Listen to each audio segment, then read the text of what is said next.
snubbed by his own grandmother? A new book claims the Queen herself put Prince Harry and his wife Meghan Markle in their place during a big Platinum Jubilee event. Here's why.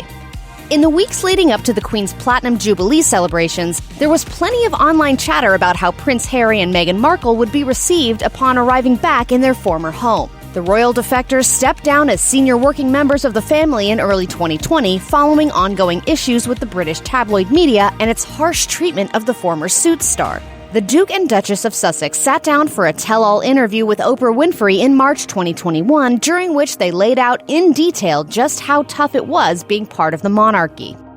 There's no class on how to speak, how to cross your legs, how to be royal. The celebrity couple explained how they were consistently left to fend for themselves, even in the wake of demonstrably false and damaging stories being published about them. Meghan and Harry also had trouble acquiring security protection after stepping down, leading the prince to tell Today that he was unsure about attending the Jubilee as a result. The Sussexes were ultimately given the requisite assurances and time to make the trip over, but the Queen allegedly stopped the Sussexes from overshadowing her Jubilee. And now there's reason to believe they were outright snubbed by her. Author and journalist Tom Bower, or the undisputed witchfinder general of contemporary biographers, as the Daily Mail calls him, has turned his attention to the Sussexes with his latest release, Revenge, Meghan, Harry, and the War Between the Windsors. Bower claims that the infamous seating snub at the Jubilee was actually authorized by the Queen herself. During a recent chat with GB News, Bower said that the reason Meghan and Harry were seated far away from Prince Charles, Prince William, and Kate Middleton at the Thanksgiving service at St. Paul's Cathedral was that the Queen didn't want them grabbing attention. Moreover, Bower alleged, Meghan and Harry were late to get to St. Paul's Cathedral deliberately so that they could make their own grand entrance. Bower said that Harry and Meghan wanted to sit on the aisle but were forbidden from doing so. Furthermore, when Harry fought back against the usher's instructions, he was told, "Your grandmother chose the seating arrangement herself." Bower pointed to an impeccable source when questioned on the veracity of the claim, while Buckingham Palace declined to comment. Although they were excited to return to the UK, Meghan Markle and Prince Harry's time at the Jubilee didn't appear to go as planned, with the couple reportedly receiving a cold reception from the other royals. In fact, according to The Sun, the Queen only spent 15 minutes with the Sussexes during her big celebratory weekend. Perhaps their relationship had soured long beforehand, as Bower claims.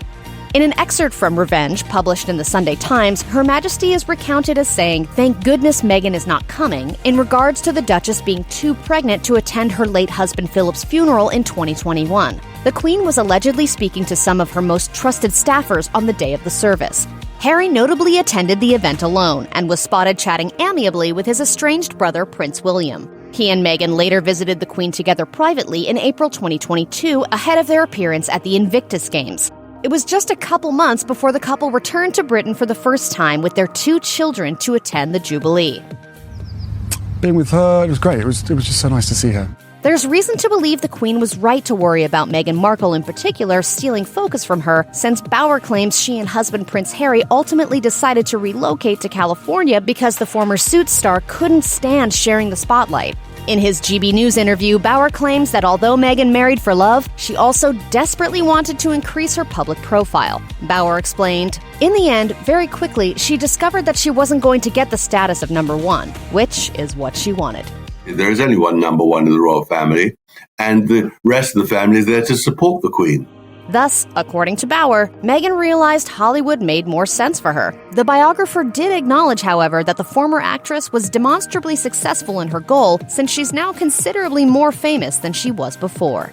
It might not have been worth it in the end, however, as it recently transpired that Meghan and Harry didn't actually receive a big invite everyone thought they did. According to Page 6, despite a report to the contrary published in The Sun, the couple was not invited to Balmoral Castle to spend time with the rest of Harry's family during the 2022 summer holidays.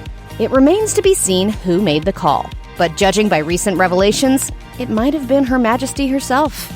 Check out one of our newest videos right here. Plus, even more list videos about the British royal family are coming soon. Subscribe to our YouTube channel and hit the bell so you don't miss a single one.